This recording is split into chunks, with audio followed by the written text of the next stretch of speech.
All right, good morning, everybody. Welcome to Friday, the last weekday before 2024. I'm Maria Moreau here with another installment of Catch Up Quick. It's this daily segment that we like to do here at Atlanta News First. At the top of every hour, we catch you up on the latest stories making headlines in and around the metro area.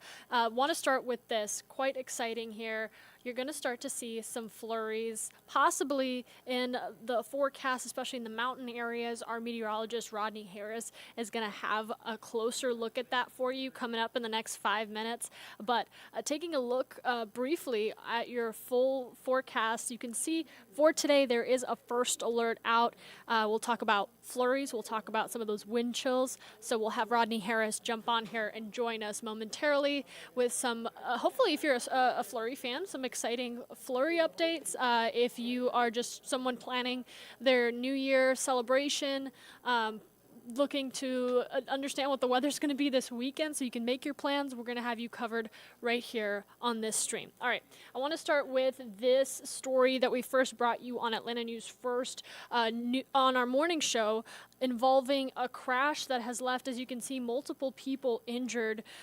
This was on Jonesboro Road and Old National Highway. 3 vehicles, including 2 sedans and 1 compact SUV, were seen being towed away from this scene. At least 4 ambulances rushed to the hospital. As you can see, some of the victims pictured here. We're working to get more information on their identities and who they are, as well as keep you updated on their conditions. We do have an article on our website, atlantanewsfirst.com, that you can check out as we learn more. And the Alpharetta community mourning 5 lives lost in a crash in Texas.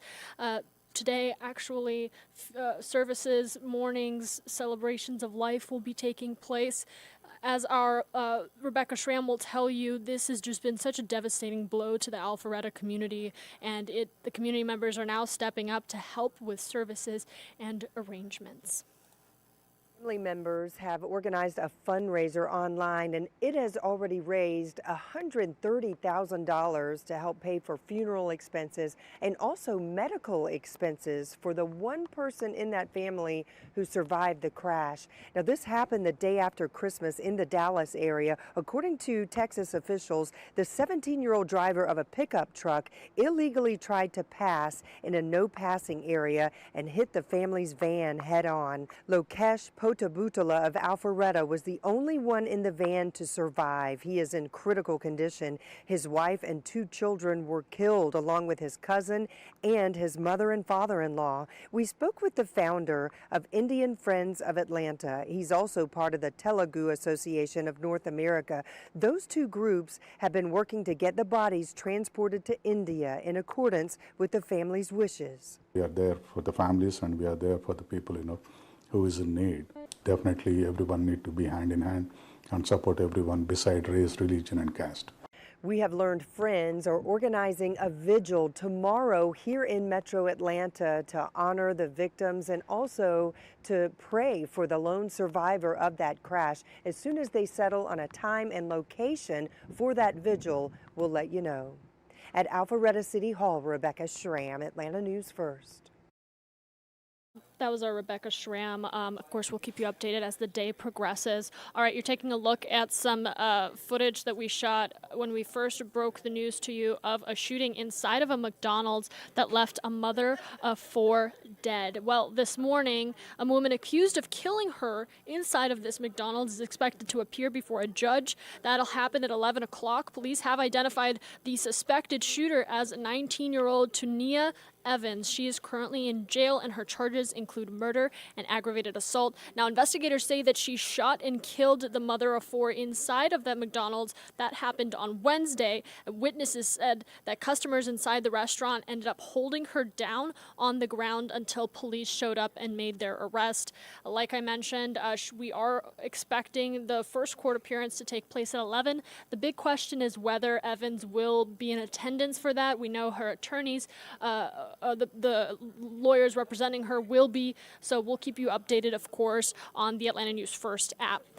And this next one impacting all of you, especially if you are renting here in Metro Atlanta. Rent prices are going up more than 37% actually in the metro area. A 2-bedroom apartment will set you back more than $1,500 a month. And now some Atlanta residents want lawmakers to pass rent control legislation that prevents landlords from making large increases in how much you have to pay. Senate Bill 125 is the bill currently on the table. If passed, the bill would change decades-old legislation that restricts local governments from regulating rent. Now, experts say that it would not outright create rent control, but give it a chance to happen. We did end up speaking with a woman who ended up losing her home over a year ago because her landlord had raised her rent from about $1,307 to $2,200. She said she just couldn't find anything that she could afford.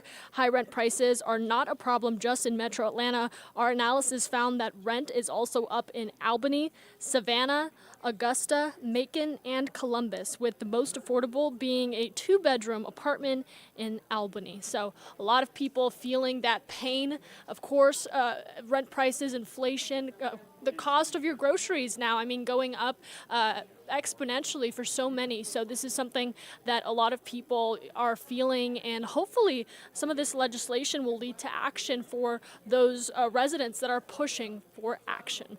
All right, this next one, taking a little bit of a look ahead, I have a question for you. Anybody got any New Year's resolutions? I know I do. I'm going to try to get into some more hobbies in the new year. A lot of people listing fitness as their #1 goal. Actually, according to one survey, more than a third of Americans end up making New Year's resolutions. Forbes Health found, of course, the top one is physical fitness. #2 is improving finances. And to round out #3, improving mental health. Psychologist Dr. Sabrina Romanoff says the way that you phrase your goals can set you up for success. So, for example, if you aim to lose weight, you want to break it down in smaller goals that are more achievable. Set a goal of 1 pound per week, or find a different metric. On average, a resolution lasts about 3 months. Only 1% of people end up making it to the full year. So, as we take you to your first alert weather forecast, Rodney, I do have a question for you. Any New Year's resolutions? Yes, my New Year's resolution is to be just as well as I am before before the year ends.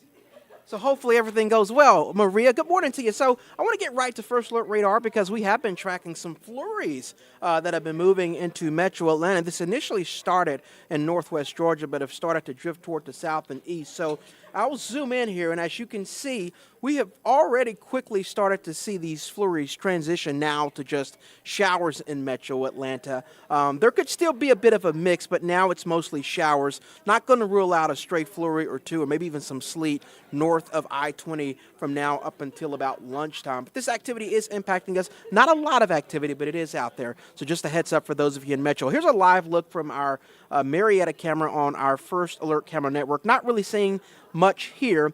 We have seen some GDOT cameras, however, that have shown some spotty flurries as far south as Pickens County and even Cherokee County. So, again, that potential was there earlier. I do want to point out, even though we briefly saw flurries in North Metro Atlanta, a lot of that is starting to switch back over to just showers, and that's in large part because of the fact that temperatures, at least in Metro, are warming up enough to where it should just be showers this afternoon. So I want to take you to this map. This is showing where the potential for spotty flurries will be over the next hour or so. I drew that line all the way down to I-20 just because that's what we were seeing on First Alert Radar. Again, we're going to transition in Metro Atlanta from the spotty flurries to just a few showers as we get closer to lunchtime. So you may see some showers throughout the course of the afternoon, but it should just be showers in Metro Atlanta and flurries as you go into the mountains. So if you're in the mountains, your potential for scattered flurries will continue this afternoon and this evening. And that's what you can see on that forecast map,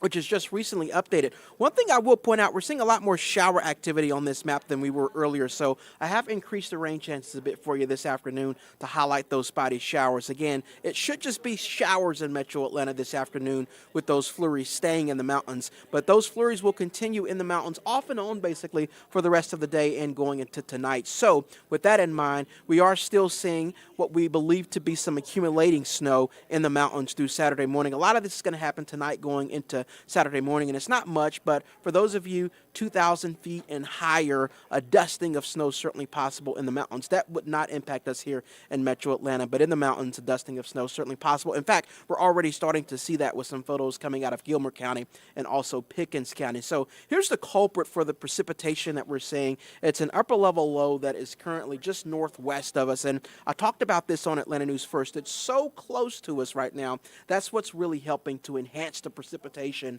that we are seeing over North Georgia. It's super dry, but with that low so close and basically hanging around for the rest of the day, we'll keep those precipitation chances in your forecast. So in addition to what we are seeing with these flurries and showers, the wind chill will also continue to be the story today. Our wind chills were in the upper 20s, low 30s this morning. Our winds are going to gust to around 20, 25 this afternoon, so our wind chills will stay in the upper 30s, so it's not going to feel that great this afternoon and evening. Make sure and layer up throughout the entire day today because of those higher or lower wind chills rather. So first alert for today and tomorrow, primarily because of the cold, with a high of only 46 today and Saturday. For Sunday, as we go into New Year's Eve, it's actually looking much better. Mostly sunny and 55 for a high. And then as we take you into Sunday evening, if you're going to be out Sunday evening, our temperatures will be dropping into the 40s after 6 o'clock. So like by 9 o'clock, as you can see, there are 45 degrees. By 11 o'clock, 43. So it'll be pretty chilly on Sunday nights. Just make sure and grab that coat or jacket before you get out and about. And then on New Year's Day, there is a 30% chance of showers in your forecast. The chance is fairly low, so that's not a first alert at this point, but you may have to dodge a shower or two. So we will keep you up to date on this forecast right here in the First Alert Weather app and on all of our social channels. Again, we are seeing a couple of flurries out there right now, but that's quickly starting to transition to just showers here in Metro Atlanta. But those showers will be possible throughout the afternoon, with the flurries staying more in the mountains for the rest of the day. So we'll keep you up to date, and we will have more First Alert Weather coming up on Atlanta News First at noon with an updated forecast taking you through the end of 2023.